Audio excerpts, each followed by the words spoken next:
JUI کے سربراہ مولانا فضل الرحمان نے واضح کیا ہے کہ مسلم لیگ پیپلز پارٹی اور ان کے درمیان مسودے میں ہم آہنگی ہے۔ کوششوں کے بعد اتفاق رائے کے قریب پہنچ چکے ہیں۔ میڈیا سے گفتگو میں انہوں نے بتایا کہ حکومت نے جو مسودہ پہلے دیا تھا وہ مسترد کر دیا تھا کیونکہ اس سے پارلیمنٹ کی توقیر میں کمی اور شخصی آزادی ختم ہو جاتی۔ جو مسودہ حکومت کی طرف سے لایا گیا ہم نے اسے اکثر مسترد کر دیا تھا اور وہ کسی قیمت پر بھی قابل قبول نہیں تھا۔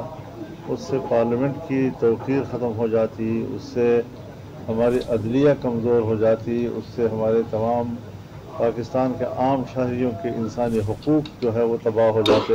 جو مسودات اس وقت شیئر کیے گئے ہیں مسلم لیگ نون کی طرف سے بھی، پاکستان پیپلز پارٹی کی طرف سے بھی، جمعیت علماء اسلام کی طرف سے بھی، تو اس میں کافی اب ہم آہنگی تقریباً پیدا ہو چکی ہے۔